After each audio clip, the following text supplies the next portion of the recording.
Oh, the Democrats and never Trump fanatics are going totally off the rails, my friends. Earlier this week, we exposed their true motives during this partial government shutdown. They want to keep it going as long as possible for pure political gain. It's as simple as that.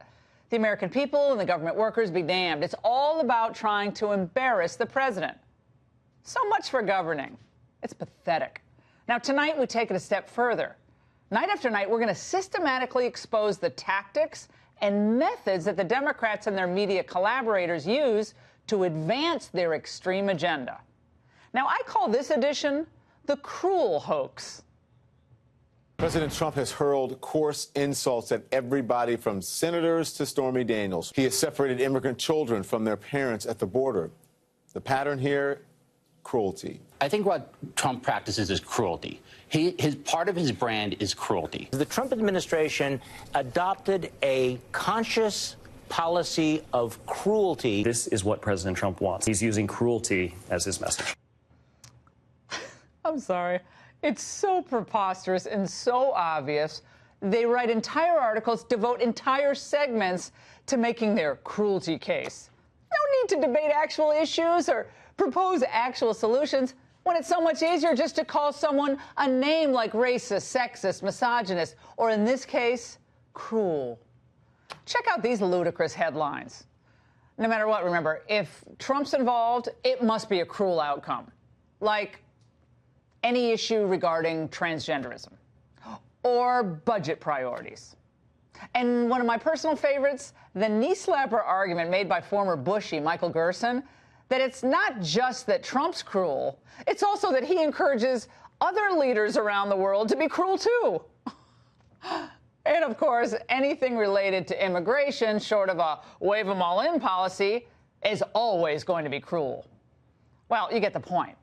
Liberals and never-Trumpers want you to believe that they have the monopoly on compassion. And if you don't believe in their social and economic and foreign policy agenda, you're not just wrong, you're cruel. And Trump's the cruelest of all. It might come down to the fact that he could well be just an empty man, an empty human being with no soul. Still trying to get over Michael Steele's red sweater situation. That's cruel. Now, my friends, the Buddha said, paraphrasing, that the finger is always pointed back at you. So watch what you're doing with the cruel language. Just look at the current border standoff issue, and it's apparent that the Democrats and the never-Trumpers are actually the cruelest of them all. While they spent months on the border bemoaning the plight of migrant families in detention centers, they treat American victims of illegal alien crime with complete indifference and even scorn. After the president said this in his Oval Office address.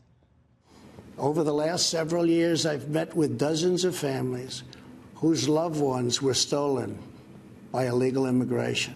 I will never forget the pain in their eyes, the tremble in their voices, and the sadness gripping their souls. How much more American blood must we shed before Congress does its job? Unfunny NBC's late-night host Seth Meyers responded this way on Twitter. Is this Oval Office SVU? Gosh, that's hilarious, mocking the plight of victims, as if they're just collateral damage in the battle for open borders. And for Democrats like Pelosi and others, it's always something like, sure, any life lost is tragic, but... Being concerned about every death that happens because we live in an imperfect world, and that's very sad. But... Listen, terrible stories, and we don't want to minimize the pain of any victims, any family, that anyone is feeling, right? But it's awful. These tragedies shouldn't happen, but... President Trump backing up his dire warnings with grisly stories of crimes blamed on undocumented immigrants. But... Okay, that could be my favorite new graphic. But there is no but. These are Americans who would be alive today if politicians did their jobs and did everything that was necessary to protect America's borders.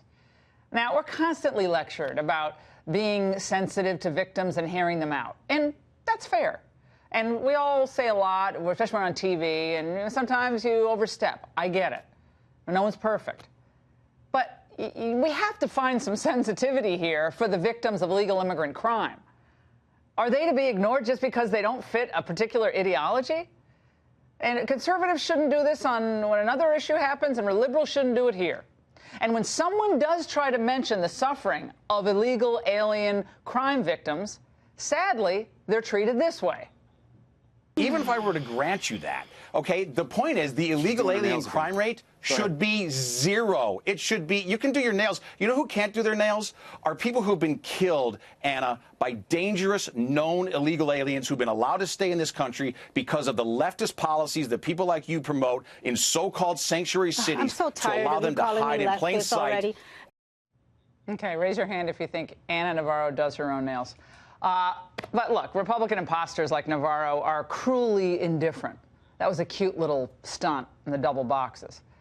But their callousness extends not only to Americans who pay the about $150 billion a year tab that illegal immigration costs to us, but also the indifference to those Americans and legal immigrants who've been raped, abused, trafficked, run over, and murdered, sadly, by certain vicious illegal aliens. When California officer Ranil Singh was laid to rest last week after being killed by an illegal during a routine traffic stop, California Governor Gavin Newsom attended an NBA game. Senator Kamala Harris did offer her respects, however, to the rapper Common. Somehow she found the time to hang out there. No attending the funeral of an outstanding constituent. And these are the people who have the nerve to call Donald Trump cruel? If it's not a death that they can exploit for political gain, they're just not interested in it at all. Meanwhile, Trump is truly concerned about the children on both sides of the border.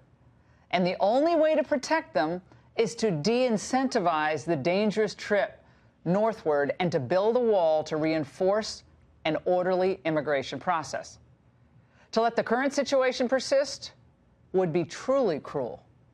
And that's the angle.